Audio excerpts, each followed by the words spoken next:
안녕하세요. 이코노클립입니다. 오늘은 세 가지 뉴스를 준비했는데요. 트럼프 대통령이 96년 된 법까지 꺼내들며 캐나다에 50% 관세 폭탄을 투하했고요. 한국도 12.5% 관세를 맞게 됐습니다. 두 번째로는 정부가 발표한 세제 개편안에서 근로장려금과 월세 공제가 어떻게 바뀌는지 꼼꼼하게 살펴보겠습니다. 마지막으로 한화그룹이 미국 조선소를 1조 7천억 원에 사려고 하는 이유, 이게 왜 중요한 건지 알아보겠습니다. 자, 첫 번째 뉴스입니다. 트럼프 대통령이 7월 20일에 캐나다산 일부 제품에 50% 추가 관세를 부과하는 포고문에 서명했는데요. 이건 1930년에 만들어진 관세법 338조를 근거로 한 건데요. 이 법이 실제로 관세 부과에 동원된 건 역사상 이번이 처음입니다. 96년 된 법을 처음 꺼내 든 거죠. 자, 여기서 중요한 게 뭐냐면요. 왜 하필 이 법이냐는 겁니다. 올해 2월에 미국 연방대법원이 트럼프 행정부가 기존에 사용하던 국제비상경제권 한법을 근거로 부과했던 상호관세를 위법이라고 판결했거든요. 쉽게 말하면 트럼프가 그동안 휘두르던 관세 무기가 법원에서 딱 막혀버린 겁니다. 아무리 대통령이라도 법원이 안 된다고 하면 못 쓰는 거잖아요.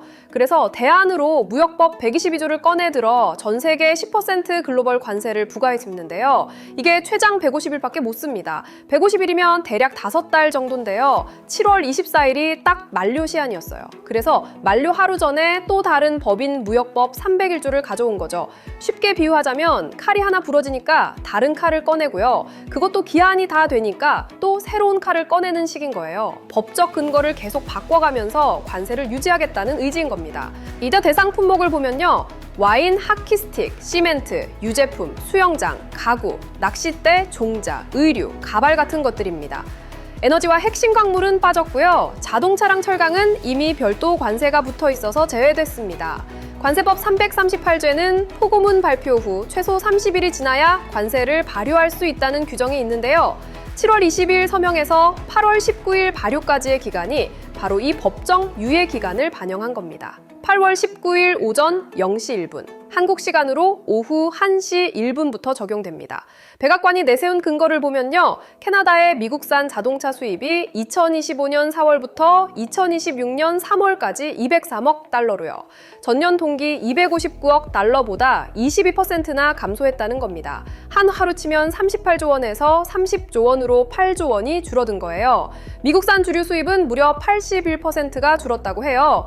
캐나다 대부분의 주정부가 미국의 기존 관세에 대응해서 미국산 주류 판매를 아예 중단해버렸기 때문입니다.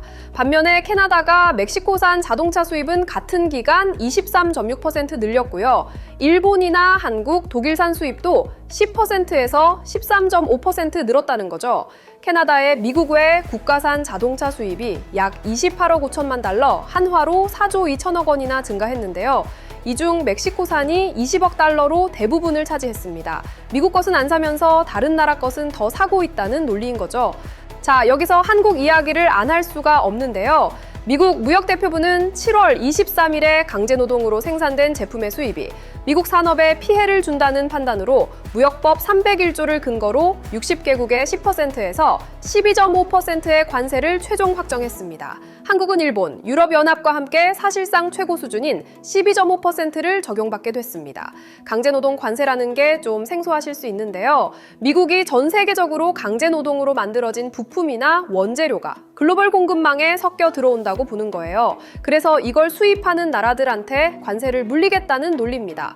우리 정부도 가만히 있지는 않았어요. 7월 9일에 워싱턴 DC에서 열린 공청회에 직접 출석해서 12.5% 관세가 부당하다고 주장했고요.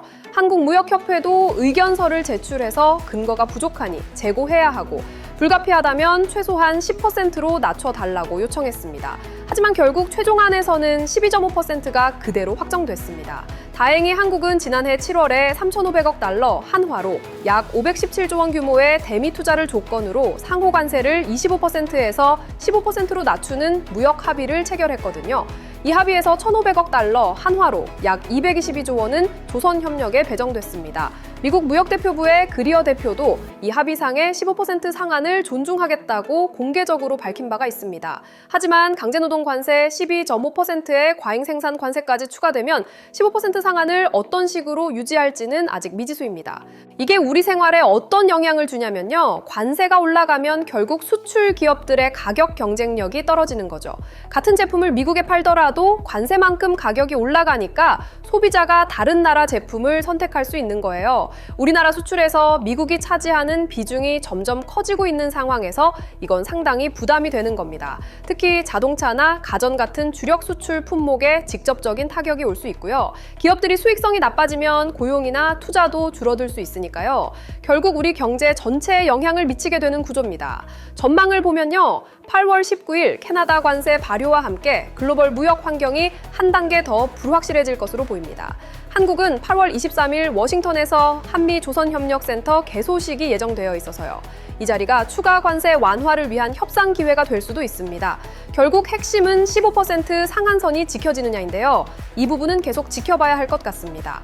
자, 두 번째 뉴스입니다. 정부가 지난 8월 3일에 2026년 세제 개편안을 발표했는데요. 이번 개편안의 공식 이름이 대체불가 대한민국을 위한 경제대도약 지원인데요. 서민과 중산층 지갑에 직접적인 영향을 주는 내용이 많아서 꼼꼼하게 살펴볼 필요가 있습니다. 가장 눈에 띄는 건 근로장려금 확대입니다. 근로장려금이 뭐냐면 일은 하고 있지만 소득이 낮은 가구에 정부가 직접 현금을 지급하는 제도거든요. 이번에 소득 요건이 크게 올라갑니다. 단독 가구는 기존보다 400만 원 높아진 2,600만 원 이하, 헛벌이 가구는 500만 원 높아진 3,700만 원 이하, 맞벌이 가구는 무려 800만 원 높아진 5,200만 원 이하까지 확대됩니다. 이게 어느 정도냐면요. 맞벌이 부부가 합쳐서 연봉 5천만 원을 우도를 넘어도 기준 안에 들어올 수 있게 된 겁니다. 예전에는 맞벌이 기준이 4,400만 원이었거든요. 월급으로 환산하면 부부 합산 월 약 430만 원까지가 대상인 셈이에요. 정부는 이번 개정으로 근로장려금 수급 가구가 기존보다 73만 가구 늘어날 것으로 보고 있습니다. 73만 가구면 정말 많은 분들이 새로 혜택을 받게 되는 거죠. 지급액도 올라갑니다. 단독 가구 최대 180만 원, 헛벌이 가구 310만 원, 맞벌이 가구 360만 원인데요. 기존 대비 약 9% 정도 인상된 겁니다. 단독 가구는 15만 원, 헛벌이 가구는 25만 원, 맞벌이 가구는 30만 원이 더 오른 거예요. 물가가 오른 만큼 지급액도 올린 거죠. 2027년 1월 1일 이후 개시하는 과세 기간부터 적용됩니다. 두 번째로 중요한 변화가 월세 세액공제입니다. 무주택 근로자들한테 정말 반가운 소식인데요. 공제 대상 월세 한도가 연 1,000만 원에서 1,200만 원으로 올라갑니다. 총급여 8천만 원 이하 근로자가 대상이고요. 세액공제율은 15% 또는 17%가 적용됩니다. 특히 청년은 17% 우대 세액공제율을 적용받는데요. 이건 2029년 12월 31일까지 한시적으로 적용됩니다. 실제 사례로 계산해보면요. 총급여 5천만 원인 무주택 근로자가 월세 100만 원을 내는 경우요. 기존에는 연간 170만 원을 공제받았는데 이제는 204만 원까지 공제받을 수 있게 됩니다. 34만 원이 더 늘어나는 거예요. 월세로 환산하면 거의 한 달치, 월세에 가까운 금액을 더 돌려받는 셈이죠. 서울에서 월세 살고 있는 청년들한테는 상당히 체감이 될 금액입니다. 부양가족 공제 기준도 완화됩니다.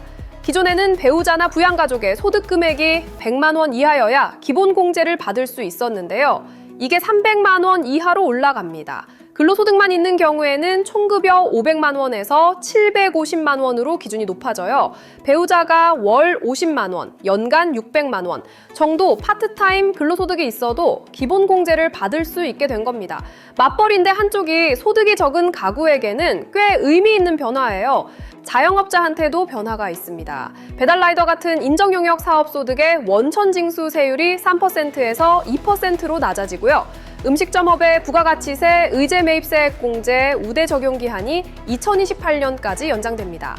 연 매출 4억 원 이하 음식점에 적용되는 우대공제율 기한이 2년 더 늘어나는 내용입니다. 주택청약 종합저축 소득공제도 일몰 자체를 폐지해서 상시화합니다. 무주택 가구의 주거 지원을 강화하려는 취지인데요. 청약통장에 꾸준히 납입하고 있는 무주택 근로자라면 앞으로도 소득공제를 안정적으로 활용할 수 있게 됩니다. 다만 주의할 점이 있는데요. 이건 아직 개편안이지 확정은 아닙니다. 입법 예고가 8월 4일부터 20일까지 진행 중이고요. 9월 1일 국무회의, 9월 3일 이전에 정기국회에 제출될 예정이에요. 국회에서 최종 확정이 돼야 시행되는 거니까요. 세부 내용은 변경될 수도 있다는 점 참고하시기 바랍니다. 정부가 추계한 2027년부터 2031년까지 누적 세수 효과는 3조사 1,430억 원 증가인데요. 세금은 좀 더 걷지만 그만큼 서민한테 돌려주는 구조라고 보시면 됩니다. 자, 세 번째 뉴스입니다. 한화그룹이 호주 조선 방산업체 오스탈의 미국 사업부 인수를 추진하고 있습니다. 제한 금액은 10억 5천만 달러에서 12억 달러, 한화로 1조 5천억 원에서 1조 7천억 원 규모인데요. 이건 단순한 기업 인수가 아니라 미국 군함 시장에 직접 뛰어들겠다는 전략적 베팅입니다. 오스탈 USA가 어떤 회사인지부터 보면요. 1999년에 설립됐고 미국 엘라베마주 모빌의 본사와 조선 생산시설을 두고 있습니다. 미 해군의 연안 전투함 19척, 신속 기동 수송함 15척을 건조해서 납품했고요.